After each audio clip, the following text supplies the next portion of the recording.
Bonjour et bienvenue à notre célébration.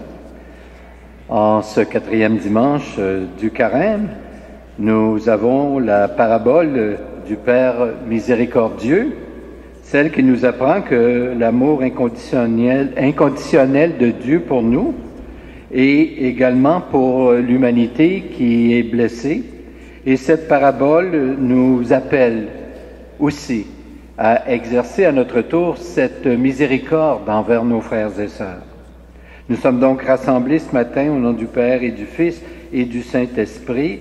Amen. Que Dieu, notre Père, fidèle à sa miséricorde, et Jésus-Christ, notre Sauveur, vous donne la grâce et la paix. Dieu, nous dit souvent le pape François, ne se fatigue jamais de nous pardonner. Au contraire, comme le Père de l'Évangile dans la parabole que nous entendrons tout à l'heure, il nous attend, il nous ouvre les bras et il se réjouit de nous redire sa tendresse. Alors ayons confiance, revenons à lui, tels que nous sommes, et reconnaissons que nous sommes pécheurs.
Et que Dieu Tout-Puissant nous fasse miséricorde, qu'il nous pardonne notre lenteur à lui répondre, et avec son Fils qu'il nous conduise jusqu'à la vie éternelle. Prions le Seigneur. Dieu de miséricorde, tu ne te résignes jamais à nos éloignements, et tu te réjouis infiniment de nos retours. Toi, le Dieu de tendresse, nous te prions. Fais-nous découvrir le bonheur qu'il y a à être aimé de toi et à nous laisser réconcilier avec toi en Jésus, ton Fils bien-aimé, qui est vivant avec l'Esprit Saint, maintenant et pour les siècles des siècles.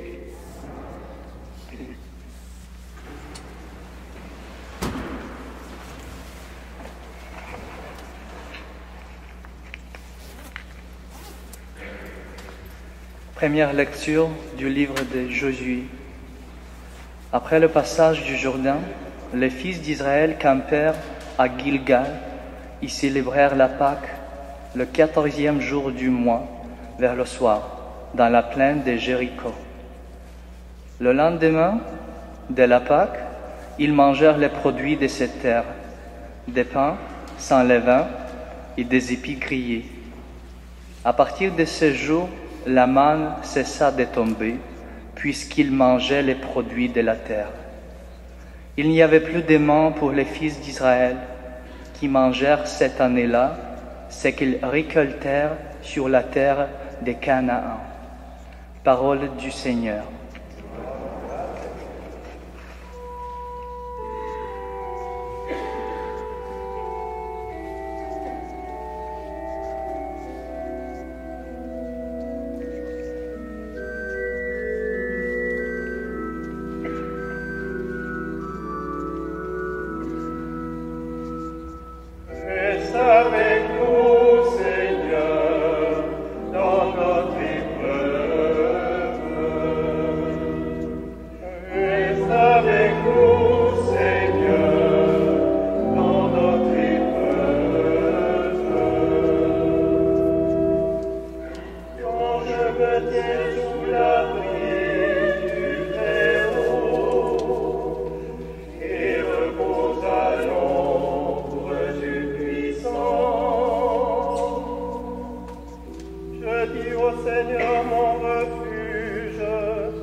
Lecture de la seconde lettre de Saint Paul apôtre aux Corinthiens.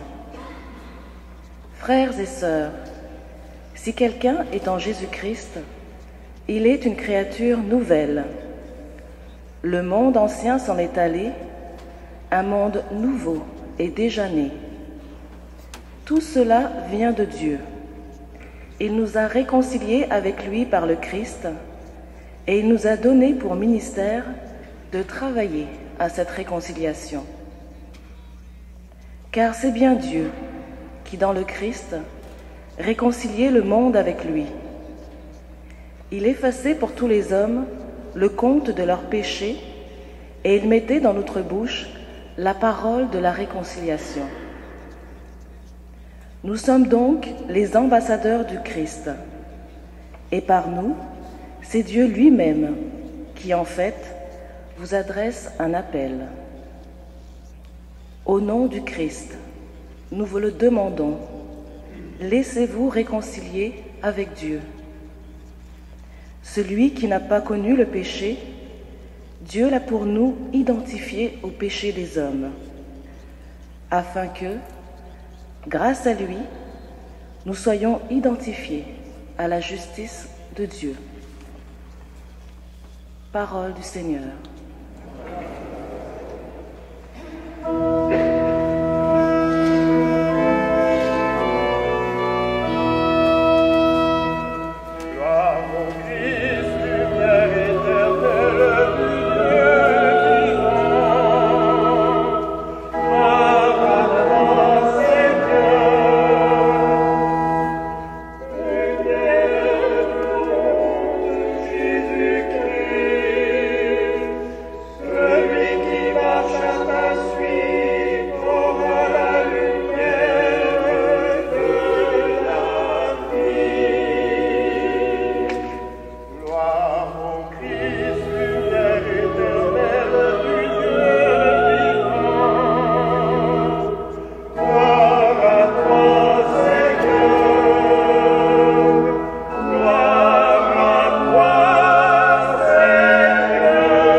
Seigneur soit avec vous.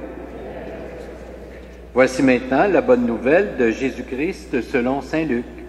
Gloire à toi, Seigneur.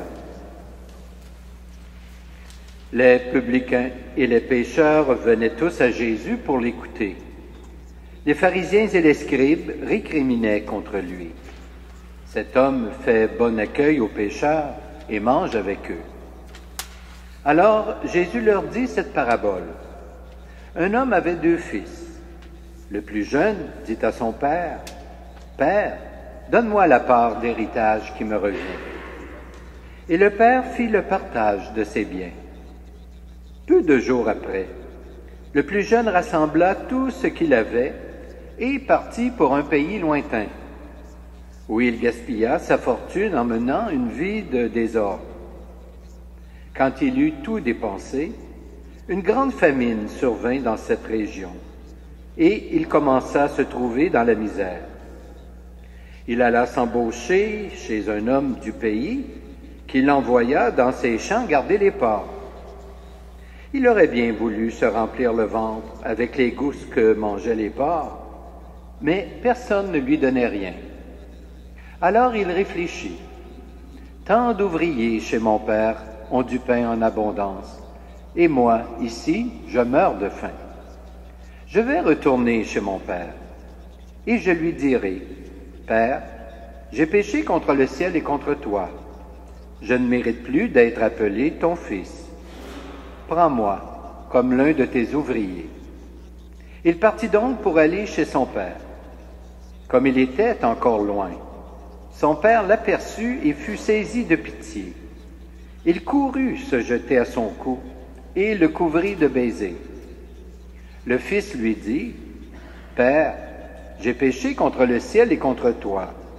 Je ne mérite plus d'être appelé ton fils. » Mais le père dit à ses domestiques, « Vite, apportez le plus beau vêtement pour l'habiller.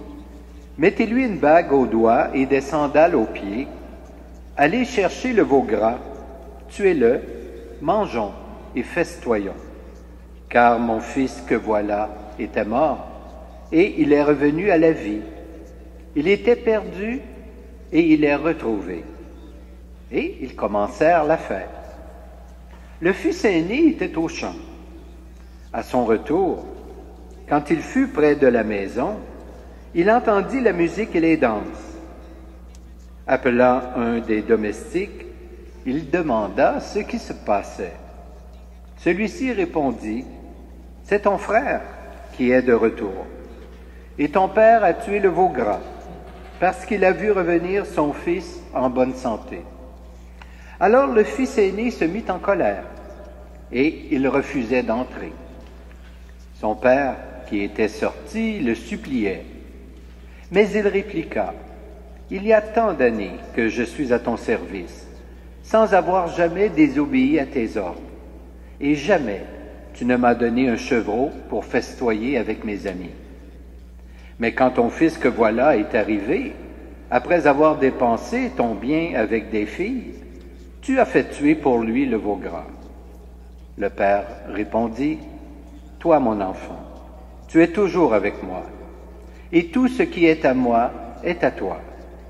Il fallait bien festoyer et se réjouir, car ton frère que voilà était mort, et il est revenu à la vie. Il était perdu, et il est retrouvé. » Acclamons la parole de Dieu.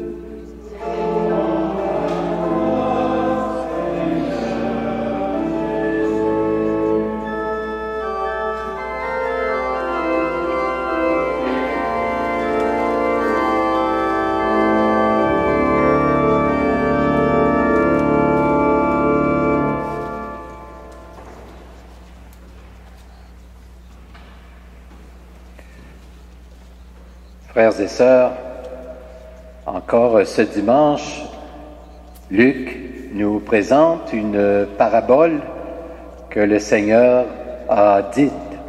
Et nous savons que les paraboles, ce sont des moyens faciles, simples, ce sont de petites histoires que l'on raconte, que Jésus raconte en particulier, pour un enseignement spécial, pour une leçon spéciale. Et normalement, tout le monde peut comprendre cette histoire et retenir la leçon. Et en général, toutes les paraboles sont jolies, comme on dit, sont belles. Mais peut-être que celle d'aujourd'hui, celle de l'enfant prodigue, nous touche particulièrement. Et cela possiblement à cause que nous pouvons nous reconnaître peut-être dans les personnages, dans l'un ou l'autre des personnages de cette parabole. Que ce soit le fils cadet qui a quitté, comme on dit, le nid familial et qui finalement reconnaît son erreur, que ce soit le père qui non seulement l'attend depuis son départ, mais qui finalement ne lui demande rien et en plus qui lui pardonne à son retour. Ou encore que ce soit le fils aîné qui est toujours demeuré auprès de son père, mais peut-être sans jamais avoir approfondi cette relation avec lui. Vous vous souvenez peut-être qu'il y a quelque temps ou autrefois, nous parlions de la parabole effectivement de l'enfant prodigue, puisqu'on mettait l'accent sur le premier personnage, le fils cadet. Peut-être que nous étions impressionnés par lui à cause de sa situation, de sa misère dans laquelle il était tombé, et de fait qu'il s'était éloigné de son père, mais qui s'était converti en quelque sorte. Peut-être que c'était un peu intéressé parce qu'il y avait la famine, puis il n'y avait plus rien à manger, mais quand même qu'il est revenu vers son père. Mais aujourd'hui, on va parler davantage de la parabole du Père miséricordieux, en mettant la lumière ou le focus sur la générosité du Père, celui qui attend, qui accueille, qui réintègre dans sa dignité son Fils, qui, nous dit le texte, qui était perdu et qui est retrouvé. De fait, comme on dit, la pointe de la parabole porte vraiment sur l'attitude du Père. Dans toutes les paraboles de Jésus, on pourrait dire qu'il y a quelques exagérations. Et cela est voulu pour que nous puissions vraiment retenir la leçon.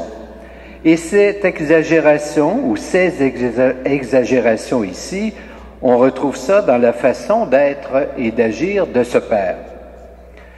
On pourrait dire qu'il est un peu bonasse, peut-être, selon nos propres critères habituels, à l'endroit de son fils cadet, qui quitte le nid et qui revient au bercail par quasiment nécessité. On pourrait dire qu'il en met un peu, comme on dit. Trop d'attente de celui qui est parti peut-être, trop d'empressement à l'accueillir lorsqu'il revient, trop de facilité à lui accorder le pardon, trop d'honneur possiblement qu'il lui réserve alors qu'il a voulu s'émanciper, et beaucoup de joie, beaucoup de fêtes, on tue le veau gras, on fait la fête, on danse, ainsi de suite. Mais par là, c'est clair que Jésus veut enseigner la bonté et la miséricorde de notre Dieu. Il veut nous en convaincre, car possiblement que ça ne va pas de soi, ce n'est pas vraiment évident pour tout le monde. Ainsi, lorsque nous revenons à lui après nos propres égarements, nous avons peut-être l'impression, comme le Fils prodigue, d'avoir une certaine idée de notre Dieu.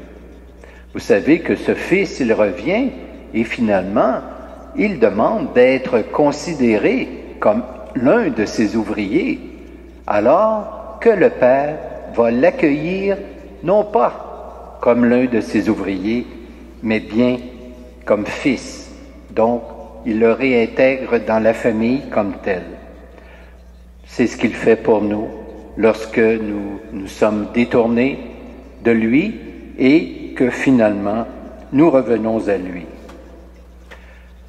Dans la ligne de cette parabole, le pape François nous rappelle dans le document d'introduction au jubilé de la miséricorde que cette miséricorde est vraiment la caractéristique principale de notre Dieu. C'est de rappeler sa bonté, sa compassion, sa patience et la joie qu'il éprouve à pardonner. Pour nous, disciples du Christ, c'est vraiment ce qui caractérise notre Dieu et nous avons la chance d'avoir un Dieu patient et riche en miséricorde. Sauf qu'à cela, il y a une conséquence. Cette conséquence, c'est que, puisque notre Dieu, il est bon pour nous, il est miséricorde pour nous, nous devons, bien sûr, à notre tour, être miséricorde pour nos frères et nos sœurs. Amen.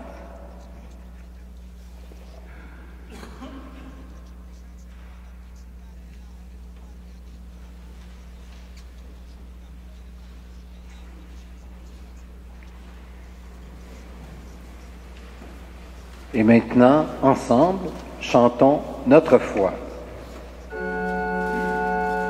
Je crois en Dieu, le Père Tout-Puissant, Créateur du ciel et de la terre.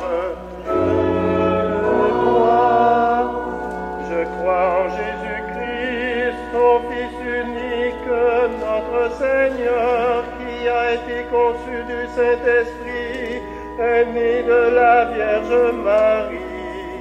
Je crois, a souffert sous Ponce Pilate, a été crucifié, est mort, a été enseveli, est descendu aux enfers, est ressuscité des morts le troisième jour.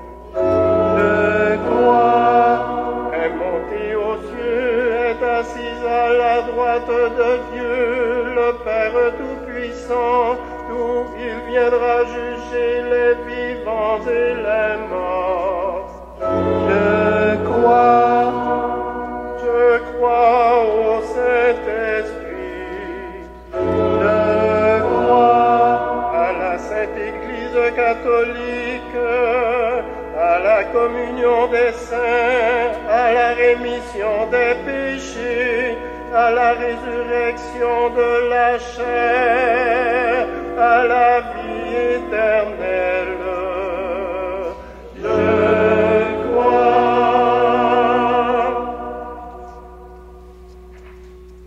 En ce dimanche où le Père, tendre et miséricordieux, accueille à bras ouverts chacun de ses enfants, que notre prière pour tous les humains soit confiante et joyeuse.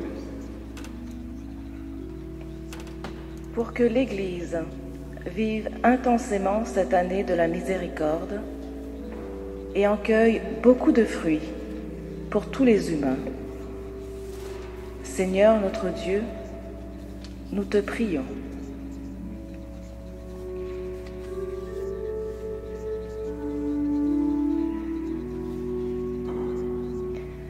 Pour que les représentants des religions travaillent ensemble au service du bien commun et à la réconciliation entre les diverses communautés humaines. Seigneur notre Dieu, nous te prions.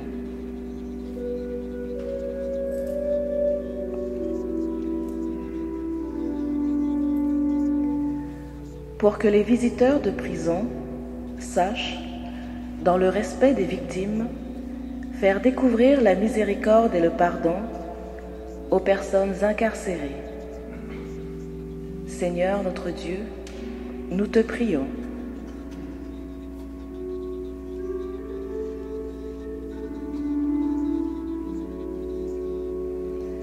Pour les familles, osons le pardon. Pour tous ceux et celles qui se croient exclus de la miséricorde, Seigneur notre Dieu, nous te prions.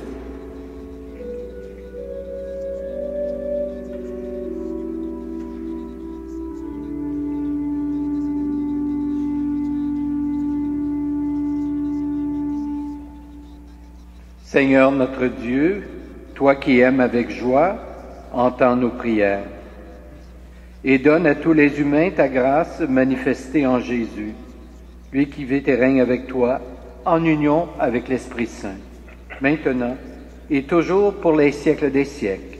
Amen.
Prions ensemble au moment d'offrir le sacrifice de toute l'Église.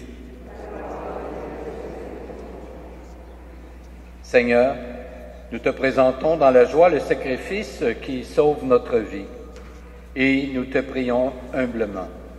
Accorde-nous de le célébrer avec respect et de savoir l'offrir pour le salut du monde par Jésus le Christ notre Seigneur.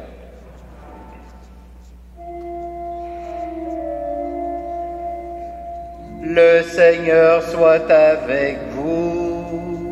Et avec votre esprit. Élevons notre cœur. Retournons vers le Seigneur. Rendons grâce au Seigneur notre Dieu.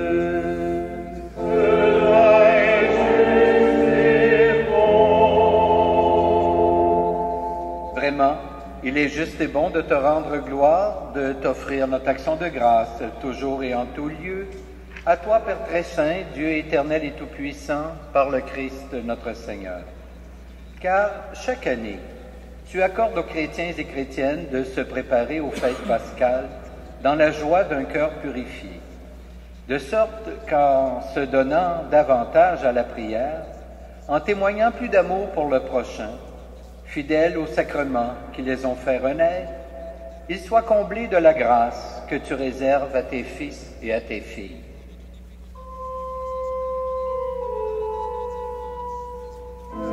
C'est pourquoi, avec tous les anges et tous les saints, nous chantons l'hymne de ta gloire et nous proclamons.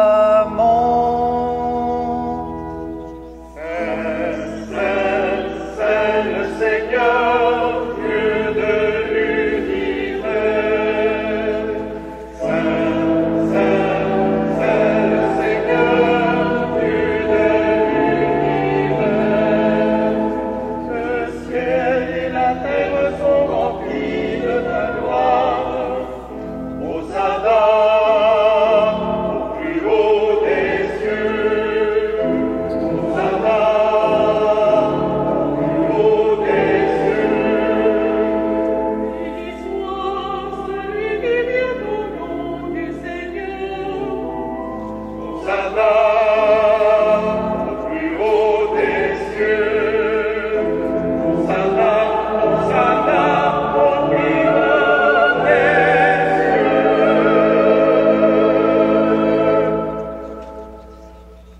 Dieu de l'univers, nous te rendons grâce pour Jésus, ton Fils, venu dans notre monde en ton nom.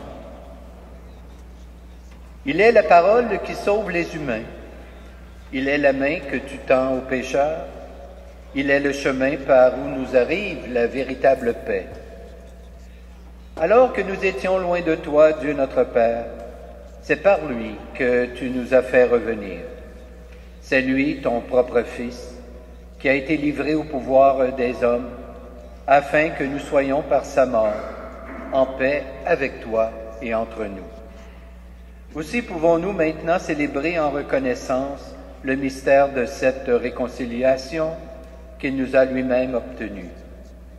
Nous t'en prions, Père, sanctifie ces offrandes par la puissance de ton Esprit, alors que nous accomplissons ce que Jésus nous a dit de faire. Au cours du repas qu'il partageait avec ses disciples, avant de s'offrir à toi pour notre libération, il prit le pain en te rendant grâce. Il le rompit de ses propres mains et le donna aux disciples en leur disant, « Prenez et mangez-en tous. Ceci est mon corps livré pour vous. »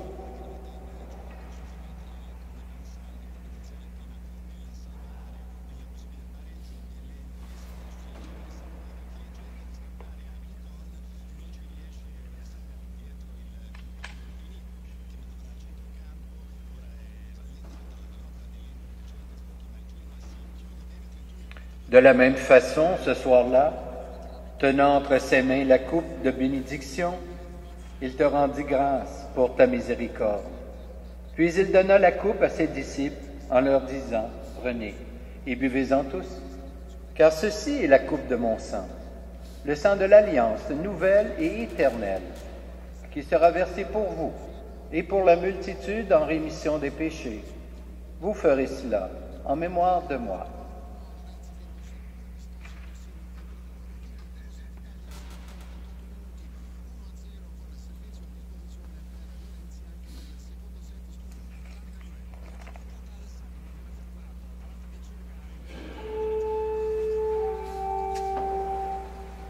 Quand nous mangeons ce pain et buvons à cette coupe, nous célébrons le mystère de la foi. Nous rappelons ta mort, Seigneur ressuscité. Nous attendons ta venue dans la gloire. Nous attendons ta venue dans la gloire.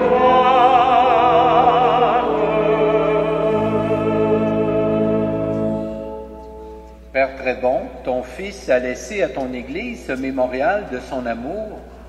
En rappelant ici sa mort et sa résurrection, nous te présentons cette offrande qui vient de toi.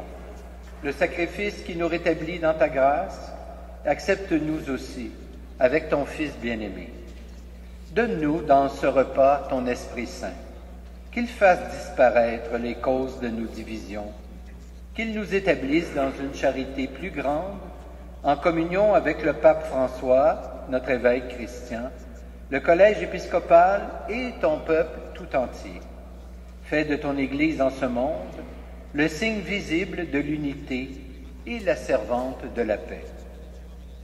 Et comme tu nous rassembles ici dans la communion de la bienheureuse Mère de Dieu, la Vierge Marie, de Saint Joseph son époux et de tous les saints et saintes du ciel autour de la table de ton Christ, daigne rassembler un jour les hommes et les femmes de tout pays et de toute langue, de toute race et de toute culture au banquet de ton royaume. Alors nous pourrons célébrer l'unité enfin accomplie et la paix définitivement acquise par Jésus le Christ, notre Seigneur.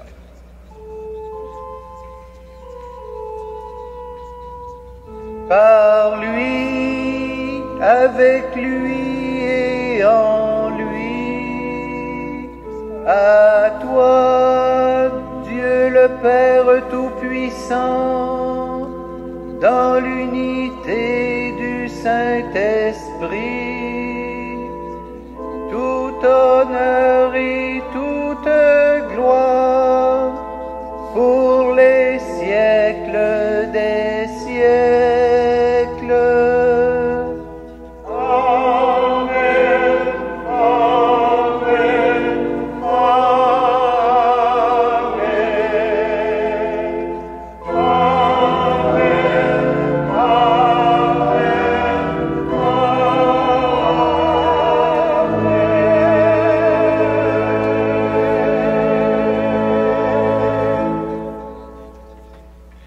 Pour que la volonté du Père soit faite sur la terre comme au ciel, demandons-lui qu'il nous aide à devenir des artisans et des artisanes de sa miséricorde. Notre Père, qui es aux cieux, que ton nom soit sanctifié, que ton règne vienne, que ta volonté soit faite sur la terre comme au ciel. Donne-nous aujourd'hui notre pain de ce jour. Pardonne-nous nos offenses, comme nous pardonnons aussi à ceux qui nous ont offensés. Et ne nous soumets pas à la tentation, mais délivre-nous du mal. Délivre-nous de tout mal, Seigneur, et donne la paix à notre temps. Par ta miséricorde, libère-nous du péché, rassure-nous devant les épreuves en cette vie, où nous espérons le bonheur que tu promets, et le retour de Jésus-Christ, notre Sauveur.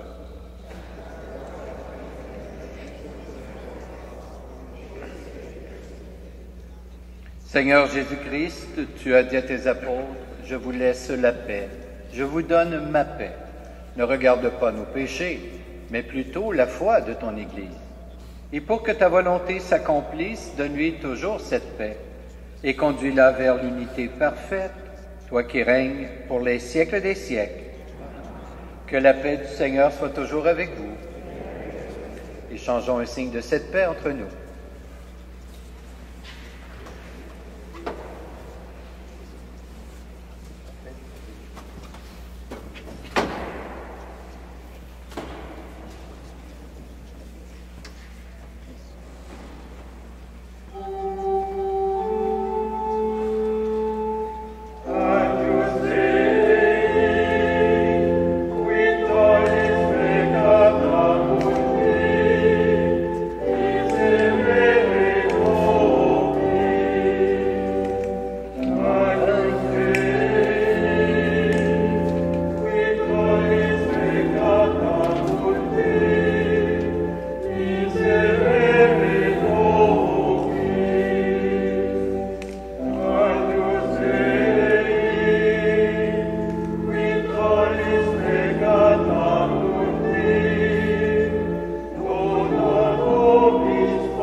Heureux, heureuses les invités au repas du Seigneur.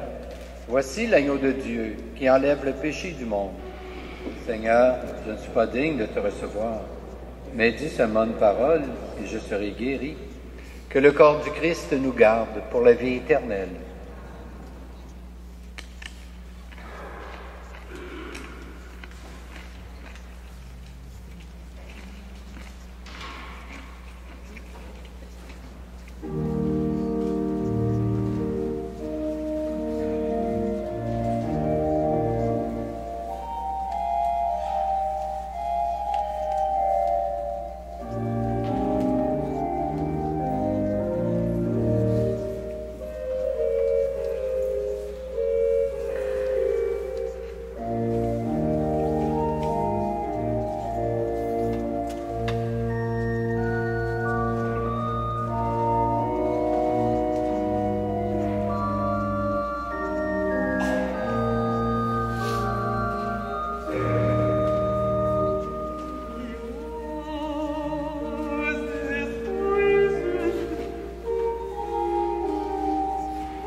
Prions le Seigneur.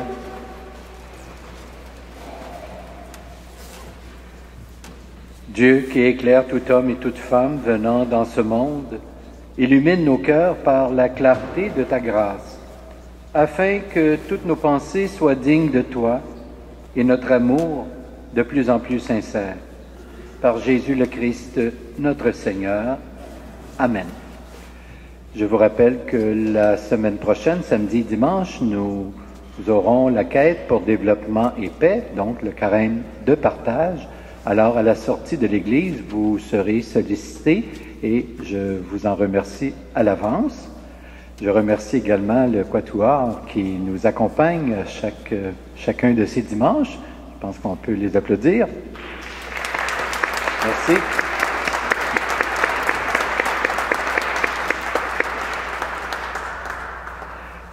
Le Seigneur soit avec vous. Que Dieu Tout-Puissant vous bénisse, le Père, le Fils et le Saint-Esprit. Amen. Je vous souhaite un bon dimanche, une belle semaine. Portez-vous bien et allez dans la paix du Christ. Nous rendons grâce à Dieu.